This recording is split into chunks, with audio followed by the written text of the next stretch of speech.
Welcome to TheKillFile, your favorite true crime podcast. I'm your host, Brittany Spears. Each week, we will explore the dark corners of true crime, unsolved mysteries, and murder. Join me as we uncover secrets, investigate evidence, and dive into the chilling details of some of the most fascinating cases.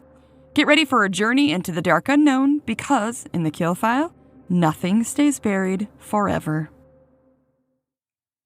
Hello there, and welcome to episode 80 of TheKillFile. I am so glad that you guys are back for another story. Before we jump into today's case, a few quick reminders. First off, a few changes with the hidden files. Look, I am new to the world of content creation, so I will be working out the kinks on the fly, and some things may change around. Nothing significant, but it does happen as I learn. So the hidden files are still on Patreon. Instead of $5 a month, they will be $3 a month. Apparently that's more common for bonus content, which I didn't know. But also, they're available now on Spotify as well. With the hidden files, you will get 2 bonus episodes a month from me, which are still somewhat circling true crime, but they're slightly different than our regular Monday episodes. Things like assassinations, plane crashes, gangsters' lives, and the like. Basically anything interesting that circles true crime or has true crime in it. So if you're interested in supporting the podcast, I would say sign up. Next, if you haven't already, please take just a second to rate, review, subscribe, or follow whichever your app requests for the newest episodes every Monday, and it will help boost the podcast in the lists for others to find. Next, I have started a page on Facebook. Yes, because I'm old. We already have the TheKillFile page, so if you haven't followed that yet, you should, but I also decided to go ahead and start a personal page. Not my private account, of course, but a page that will be more about myself. Because I have had some listeners that want to follow me personally, but I do true crime for a job, so I don't want to take any chances, especially when I post pics of my kids and my family, etc. So instead, I made a page where I will post more of my personal musings, pictures of myself, which I fucking hate doing because I'm not really one of those people who likes to make things about me. But as I am a consumer of true crime myself, I get interested in the personal lives of the people that I listen to, especially if I like them, and I want to see more content from them or learn about them, what they're up to, and stuff like that. So if you're interested in my more personal stuff, you can follow the page. It's just my name, so Brittany Spears, Brittni, and then I added TheKillFile at the end of my name so that it wouldn't look exactly like my normal account. With that Facebook page, I'm hoping that it can be a place where we can talk about true crime, talk about our lives, our struggles, our mental health, whatever the fuck we want. Okay, next, if you haven't yet, check out the website, TheKillFile.com, where you can find our merch shop to sport your favorite KillFile merch. Or on the website, you can suggest a case that you want me to cover, or you can even fill out the listener files form, which is another category of the hidden files that I want to be able to do one day, where I will compile your stories into episodes and share them with us all. They could be light or dark, funny or serious, just something that you or someone that you know has done or went through, or even like a hometown murder that you want to share that we don't all know about.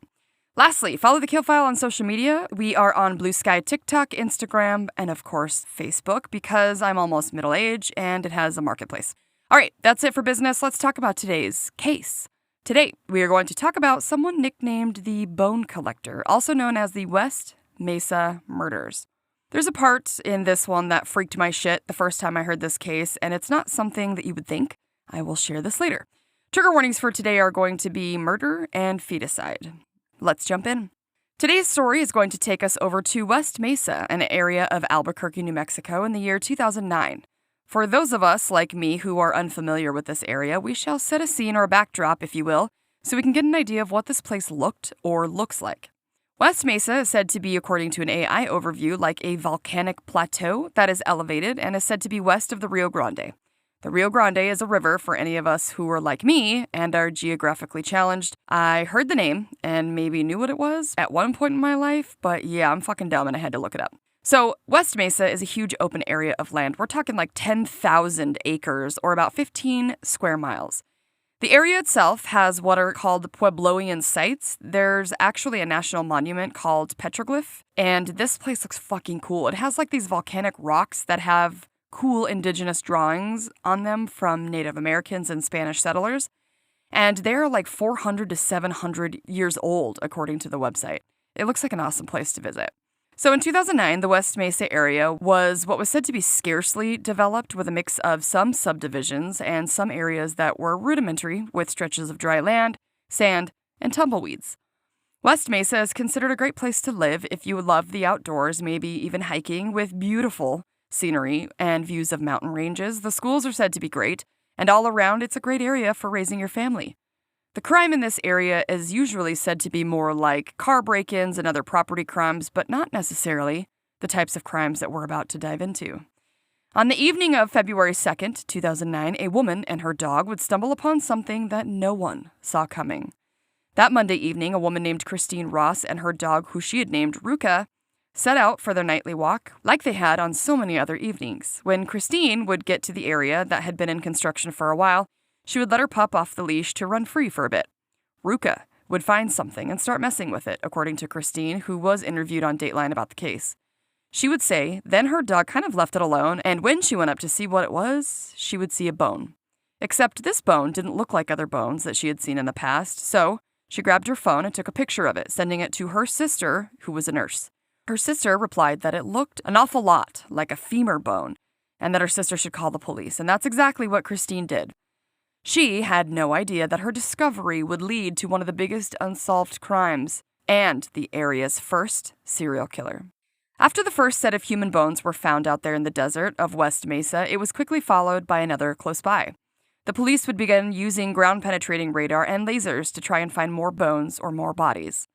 Another body was found, and then another. At one point, as the massive desert area was being searched, someone would say that they were watching closely to a pile of dirt that had been brought up by a machine and dropped for searching. A human skull would then roll down the newly made mound and land at the bottom of the small hill at the searchers' feet. After becoming what sources would say was the largest crime scene in New Mexico's history, actually the size of 7 football fields, and after months of digging, sifting, and searching, the bodies of 11 women or girls between the ages of 15 and 32 who had gone missing were found, and most of them were said to be seen last between the years of 2003 and 2005. I guess this area that the victims were buried before the year 2009 had been on and off in construction.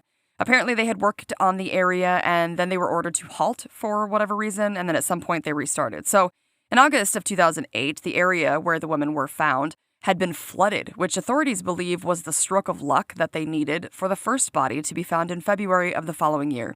They admittedly said that it was pure luck that they were able to even find that they had a serial killer operating in the area that they now know of.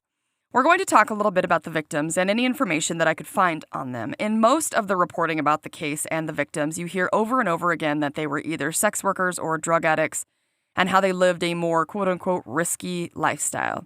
We hear this all the time. We hear it in cases where people felt the police didn't care as much.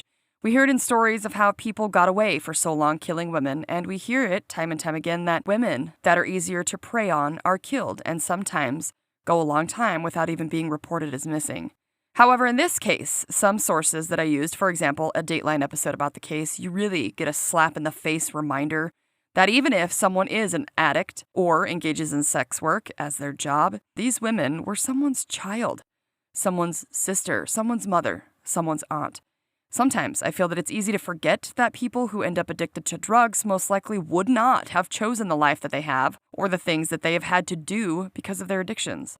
I feel like it's a common theme of the stories that we hear that so many addicts in this world have had horrible childhoods, abuse, neglect, or have trusted people who have led them down a bad path that ended in less than desirable living situations. One of the victim's fathers that was interviewed was just absolutely heartbroken about what had happened to his daughter. You could see it all over his face and the guilt he carried for this decision or that when it came to his now murdered daughter. It was gut-wrenching to watch, but it was also a good reminder that no matter what choices these women or girls have made in their lives, no one deserves to be murdered and no one deserves to be forgotten. However, with that being said, I am going to give all of the information that I'm able to find on these victims, good or bad, and that could include their problems or what was going on in their life at the time of their disappearances. One of the youngest victims found in what would be called the Boneyard was a young girl named Jamie Katarine Barella, who was last seen leaving a family gathering with her cousin, who would also be found in the makeshift graveyard. Jamie was last seen in April of 2004 when she was heading to a park in San Mateo with her cousin Evelyn Salazar. Jamie was just 15 years old. 23-year-old Evelyn Salazar was, of course, seen last with her younger cousin Jamie when the pair were never seen again. Evelyn Salazar was a loving mother to her 2 daughters named Angel and Mariah.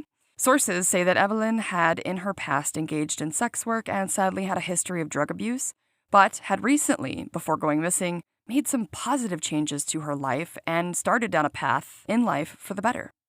Another victim that was found during the massive search of the area where the bodies were being found was a 16-year-old girl named Selania Edwards, who was from Oklahoma, where she had been living in a group home. She was said to be a runaway.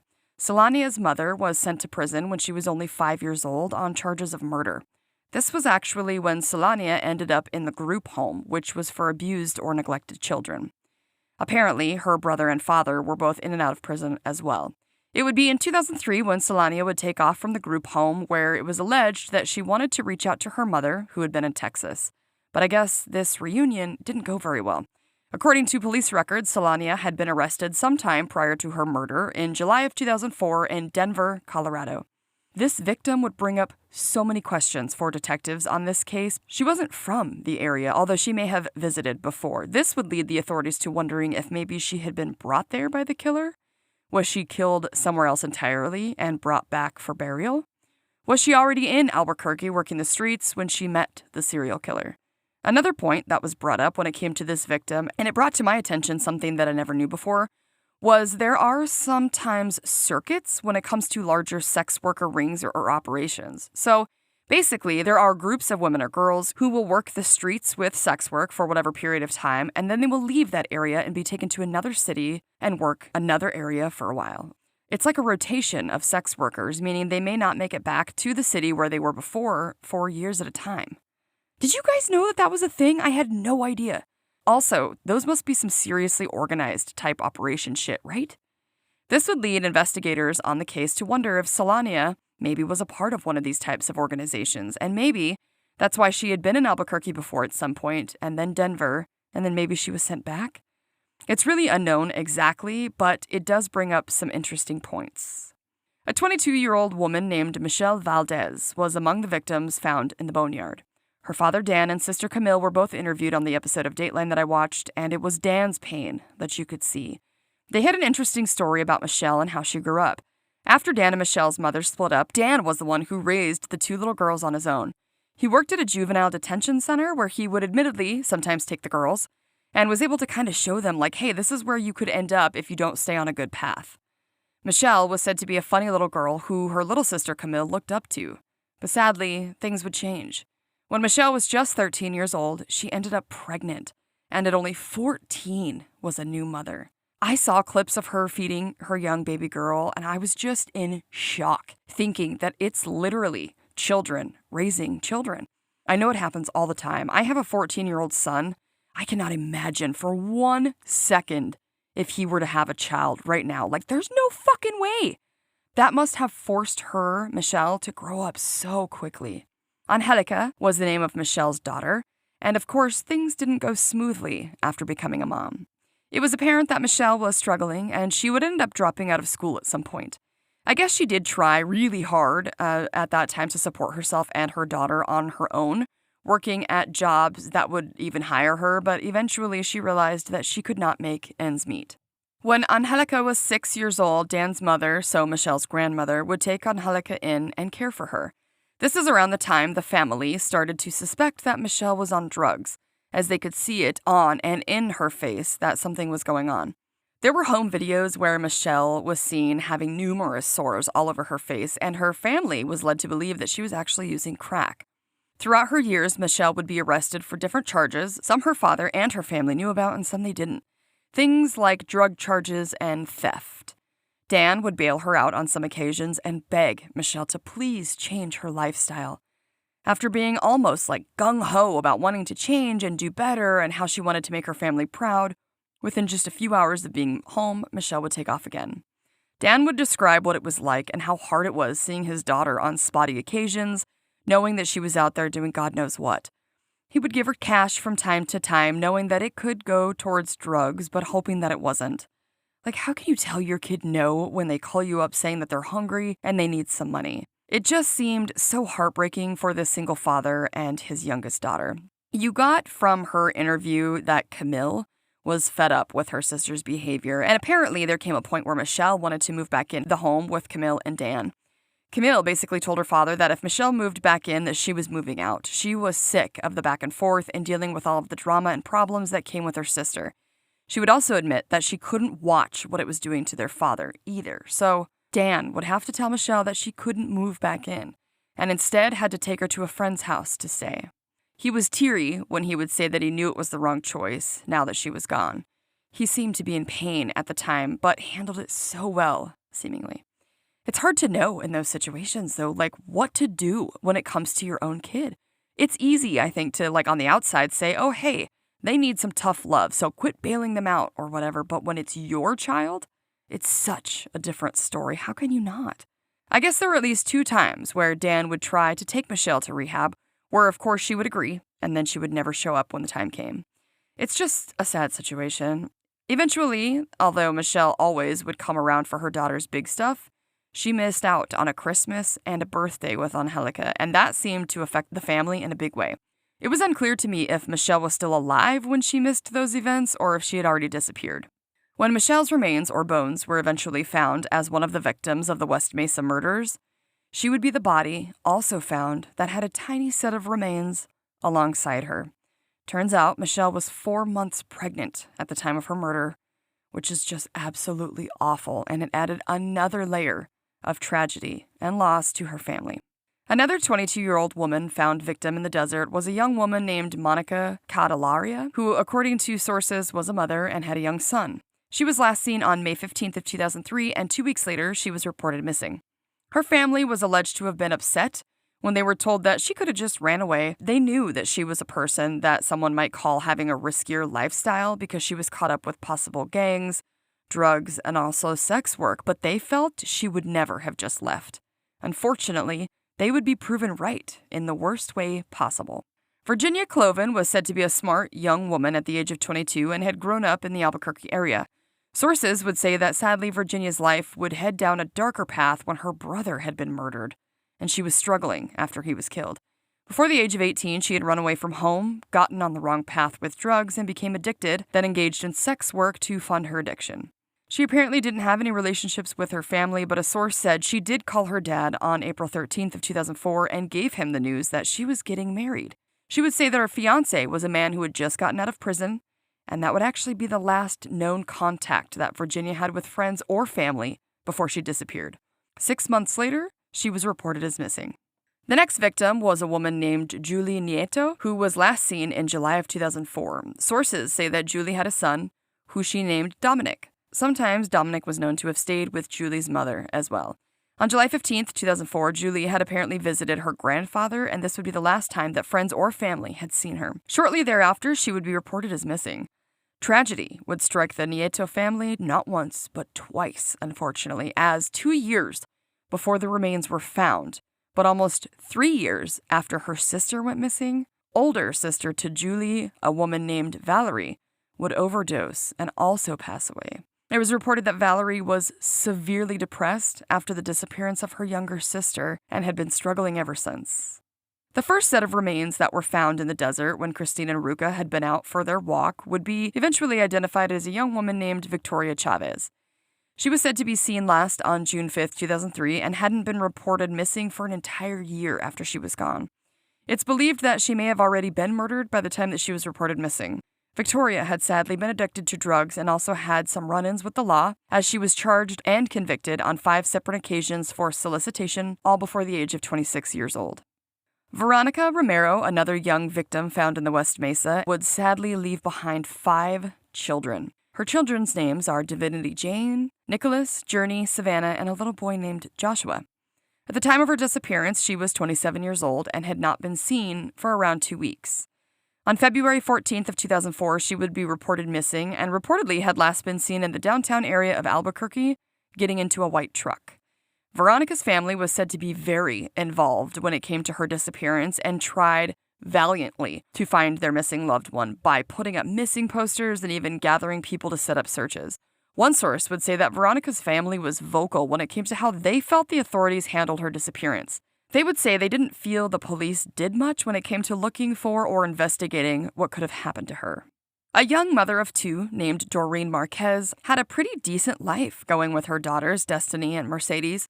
She was said to be a loving mother, an upbeat person who was also faithful and seemed to be on a good path. Doreen had struggled in the past with depression, but it was reported that her children had really helped her find her way in life. Sadly, about a year before she went missing, her boyfriend was said to have been put in prison, which really seemed to tip off a spiral in Doreen's life. She would then struggle with her mental health and would become involved with drugs. It seemed like things may have been getting worse for Doreen as the absence of her presence with her children became longer and longer towards the end. Doreen had last been seen dropping off her children on October 10th, 2003 at the religious-based school, and because her vanishing had become a little bit more regular now, it would take a full year before she was reported missing. Her family allegedly said that they thought that she had just taken off for another one of her stints and that she would come back. The last known victim in the West Mesa Desert area, where a serial killer had apparently made his own dumping grounds, was the oldest of the victims, a 32-year-old woman named Cinnamon Elks, who was last seen in August of 2004. Cinnamon's mother, Diana, would later say that her daughter was a wonderful kid who happened to fall into a bad crowd. Cinnamon was a mother of two who later had given custody of her children to her mother after getting involved with drugs and sex work. Unfortunately, Cinnamon also had quite a few brushes with the law, as it was reported that she had been arrested on 12 occasions for possession of drugs and 19 times for solicitation. It would later come out that Cinnamon was either friends with or knew two of the other victims that were also buried in the same area. Diana would say that about a month after her own birthday, in which Cinnamon hadn't called or shown up, is when she would report her daughter as missing, saying that no matter what was going on in Cinnamon's life, she would never have missed out on her birthday. When Diana went to report her daughter as missing, she would be told that Cinnamon probably just took off. In fact, it was alleged the officers refused to file a missing persons on her until she hadn't contacted anyone for 4 months. Is that even legal? What the fuck? That is so awful. Even if people who are reported missing show back up and aren't missing, so what? At least have them reported so people can be on the lookout. That's bullshit. Alright, so these are the 11 victims that would be found in the boneyard after that fateful day that Ruka would find a femur bone in the desert. When it came to the investigation of these murders, there was one detective who has since retired but worked on missing person cases. She was also interviewed on Dateline. Her name is Ida Lopez. Apparently, Detective Lopez has a list of missing women who fit the same kind of victim profiles that these victims did, and I believe it was 7 or 8 of the women are still on the list. She was kind of the one who was putting the pieces together that all of these victims were seemingly young, Latina women, mostly sex workers or addicts, who had a rougher lifestyle. It wasn't until the wrench of Solania, the only black female, was thrown into the mix that they kind of had to broaden their thoughts on the serial killer. In fact, it would bust the case wide open as to what the killer's MO or operation could be like. Detective Lopez was seemingly shocked when the news came back on Solania's ethnicity, and for quite some time, they didn't have an ID on her. Eventually, they would figure out who she was and where she had come from. The rest of the women that were found in the area were either native to Albuquerque or had lived there most of their lives, but not Solania. Was the killer changing his pattern, but then was interrupted? The authorities had many unanswered thoughts and questions when it came to this case. One thought was a possibility that the killer was using this land as a makeshift graveyard, and then either construction restarting or something stopped him from either using the area, meaning that there could be more burial areas like this out there, or he had to stop altogether. The authorities assumed that this was a man because all but one of the women being involved in sex work. So, was he still alive? Was he in prison for something else? Was he just putting the bodies in other places? Had he moved to a new area? There are so many unanswered questions in this case, and to me, it feels like there are 1,000 possibilities. What if the man moves every couple of years and does this all over the country? Detective Lopez would later say there were still 7 or 8 girls on her list of victims that were all similar and disappeared around the same time frame and in the same areas as the West Mesa women. Are they going to be found one day? When the authorities finally decided that they had successfully gotten all of the possible bodies out of the area using all of the equipment that they could, they knew this one particular area was finished, but what about other areas? We're talking about the desert here. A great place to hide a body, right? The place that the women were being found at the time was not developed, so maybe they would have never been found if it weren't for construction halting and a huge flood. One officer on the investigation would say that they had to dig pretty deep to even find some of these victims, which is chilling to think. What if they had never been found? Okay, the part of the case that freaked me out when I learned of it, and it's kind of weird, but I will post the pictures on the TheKillFile socials so that you guys can see exactly what I'm talking about. But when the case came about, they sort of went back over the years and satellite views of this particular area for any clues, right? Well, when they did this, they started to realize that even though this area started out with absolutely no streets or anything like it, the killer, after having driven the same route over and over, had sort of made his own marks on the ground where you can clearly see a road or path forming to where you know he was putting the victims. Oh my God. Yeah, it's freaky as shit because you're like seeing, not in real time, but like seeing this killer make his own road basically to the area where he was burying his victims. You can see in the beginning it's barely visible, but by the end of whenever he stopped putting women in the ground there, the path or whatever was completely visible from satellite images. It's so fucking creepy. I can't wait for you guys to see what I'm talking about. Okay, so as I mentioned before, this case, as of today, is still unsolved. Yep, they have never arrested anyone for the crimes, and I don't know if they've even publicly came out with any suspects, but they did investigate or look into a few fellas that we're going to talk about right now. First, before we jump into these turds, let me just say that along with the other things, the authorities have yet to release how any of these women were killed. Yeah, they won't say a damn word, and the only thing that the public knows is that the women were found naked and that there was absolutely no DNA in the case. One of the authorities had said that since it's such a huge crime scene, they have lots of stuff they hung onto as potential evidence for later down the road, but I'm guessing that until they have someone or something to compare anything to, it's just stuff for now. All they know is that this serial killer had a good 5-year head start on the authorities. The first suspect that I want to talk about, who I personally don't feel is the killer, but what the fuck do I know, is a man named Joseph Blia, who was known to be a local violent sex criminal with a long history of violence that would have him running into law enforcement over 100 times. Many of the brushes with law had to do with either drugs or sex work. However, it was Joseph's wife who called in the tip about the West Mesa murders, telling the authorities that they should take a closer look at her husband. One of the run-ins with the law that Blia had that piqued the investigators' interest and made them look his way, and this is besides the violent sex crimes and the wife tip, was during one incident where a woman claimed that Blia had exposed himself to her, the authorities searched his vehicle. Inside, they would find electrical tape and rope in the vehicle, which could have had a sinister reason. After the West Mesa murder investigation had started and Blia was on the authorities' radar, it was reported that his wife and even his daughter had both made claims that they had found women's underwear, along with jewelry in their homes that did not belong to either of them. And during a search of their home, the police confirmed these claims to be true. Were these trophies? Blia would be found guilty of sexual assault crimes in 2015, which would give him a sentence of 90 years in prison. The authorities were never able to conclusively link Blia to the case, though they found those things in his home, and there were also said to be testimony from a cellmate who had once roomed with Blia. The cellmate claimed that Blia had known and even hired the West Mesa victims and called them quote-unquote trashy. However, there's no evidence that Blia had anything to do with the West Mesa murders. Unfortunately, hiring sex workers and knowing the victims, and even being a sexual predator against women, is different than murder. Yes, sometimes they go hand in hand, and other times they do not. Okay, now the other suspect, who I personally feel could be the actual killer, but there are some questions that I have. The suspect's name is Lorenzo Montoya, and this fucker is also known to be a violent guy who also liked to use and abuse sex workers. Back in 1998, Montoya had been arrested when he unknowingly offered $40 to an undercover officer for sex work. Then, just a year after that, he was arrested again for having raped and strangled a sex worker that he picked up.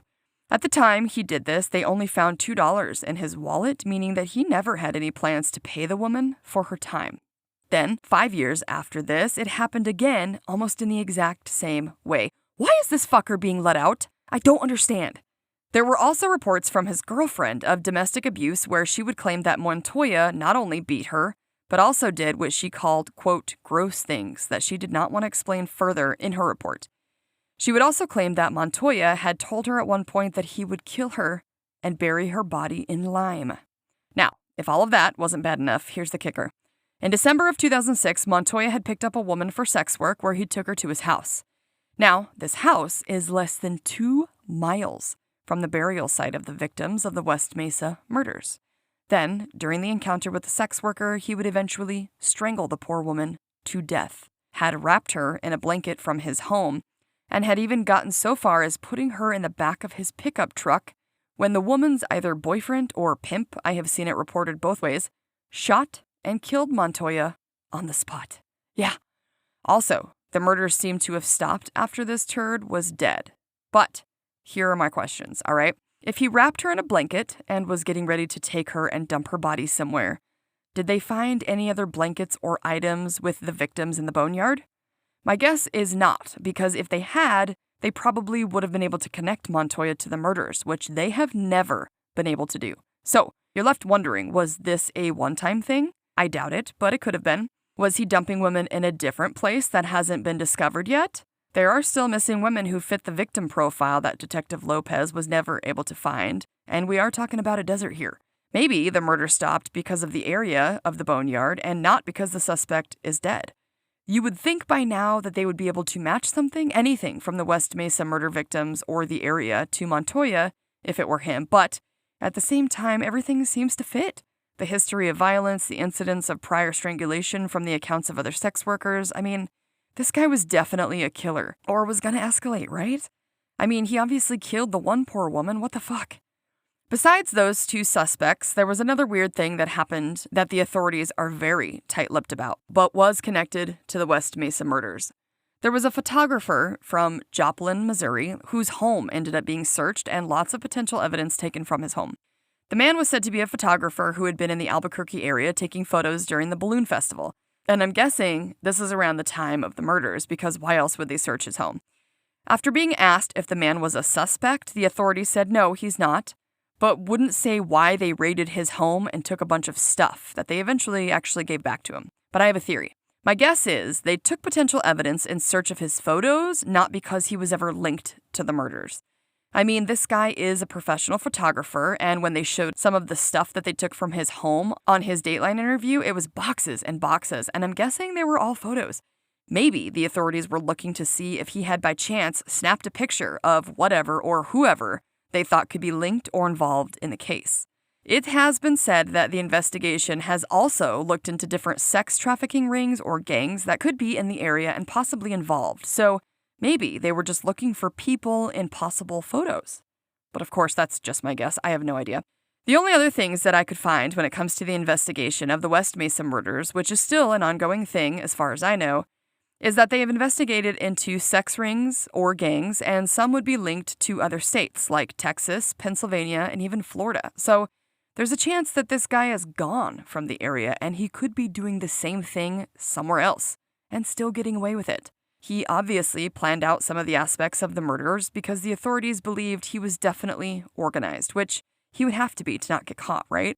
And to keep coming to the same place without anyone ever seeing him or even noticing him with the women, right? The FBI is said to have also investigated into some long-haul truck drivers in cases where sex workers have been murdered along what is said to be some of the major U.S. highways, and it's believed that Solania Edwards is one of those victims, except she was found in the boneyard as well.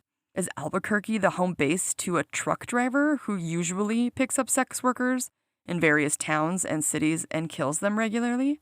A few updates have been put out about the case, or at least some interesting tidbits that I wanted to share. First, there was the fact that one of the victim's sisters had received a phone call well before the burial site was ever found and was told by a friend on the phone whose aunt was said to, quote unquote, run the streets. She called and said she was so sorry to hear about her sister. When the sister of the victim was like, "What do you mean?" The woman on the phone said that she had heard through the grapevine that her sister and one of the other victims not found yet were stabbed to death. This was quite some time before the bodies started being found. So how did that person know? And what else do they know? It seems like someone knows something. There was a theory thrown out there that the site could have been used as a place where, the rings or gangs themselves buried women who were not doing what they were told or wanted out or whatever, and these are the ones that they killed.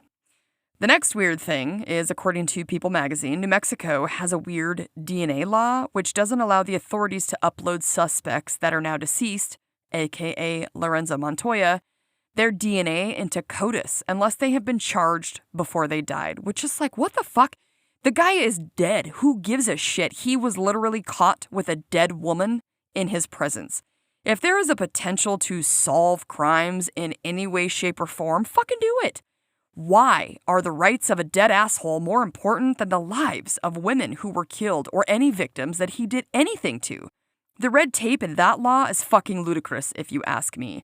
I also saw in an article that they finally have come out and said that the women were not shot, but they do not have a confirmed cause of death due to how long the women had been buried in the ground before they were found, which means the authorities suspect that strangulation is most likely their cause of death, but of course they can't confirm that when their remains are just bones. The next weird thing is an article by FNS News where a tip was called into Crime Stoppers about the case, and the tipster alleged they felt they knew who may have committed the West Mesa murders. The tipster knew 2 of the nicknames that the women killed in the West Mesa murders were called, and also said that the man that they were calling about never actually admitted to killing them, but he fits into some of the categories, and the tipster believes that he's responsible for the murders. The tipster also believes that this man is responsible for murders in Milwaukee, Wisconsin as well. The tipster would also state that the man is part of El Salvador's military special forces and is extremely violent, but also shows significant hatred towards women. The man is alleged to have bragged, quote, "You will see me all over the news one day," and was also at some point in the drug trafficking industry. The tipster told Crime Stoppers that their alleged suspect's name was El Tigre and was in 2010 around the age of 55 to 65 years old. He was also an 18-wheeler truck driver and had lived in California and Albuquerque. The problem is that El Tigre, or David Leonard Wood, was set to be executed for murder charges in the killings of 6 younger girls or women that happened back in 1987 in El Paso.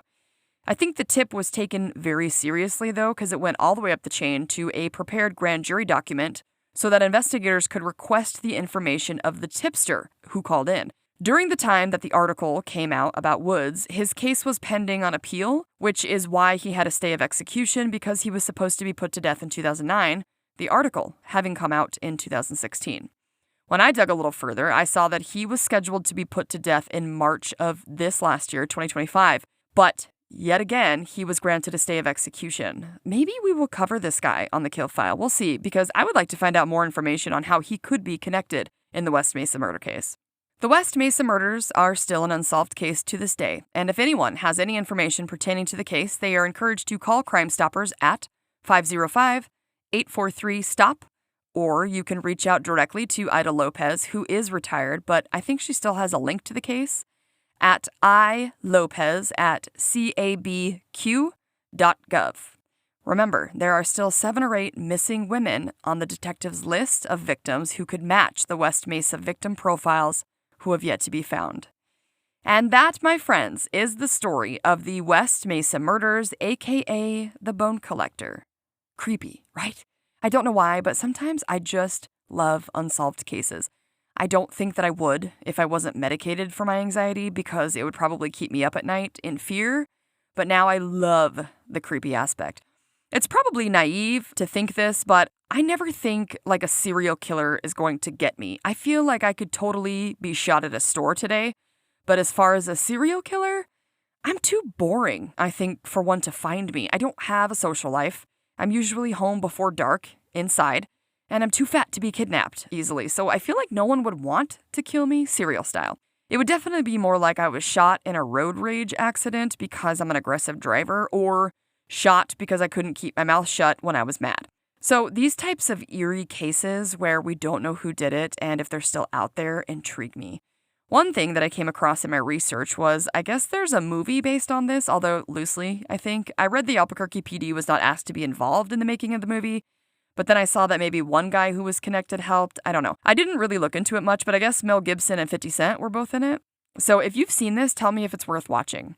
This case, for me, has the added creep factor from the visual that you will see of that dirt road or path being made by the tires of this guy's vehicle. Oh, it's so creepy. And also, what's with the lady calling and saying sorry about your sister being stabbed or whatever? How the hell did she know that? I feel like people know something and aren't sharing. Maybe it is a burial site for sex workers who the gangs or pimps felt like they couldn't keep in line or did something that they thought was wrong. How awful would that be too, though, right? It wouldn't have the attention-grabbing headlines of like a serial killer, but it would be so sad to think that they do this to women, maybe even to set an example. But then why would they kill someone who's making them money? Wouldn't they rather just beat them or sadly torture them but not kill them? I feel like that happens way more often.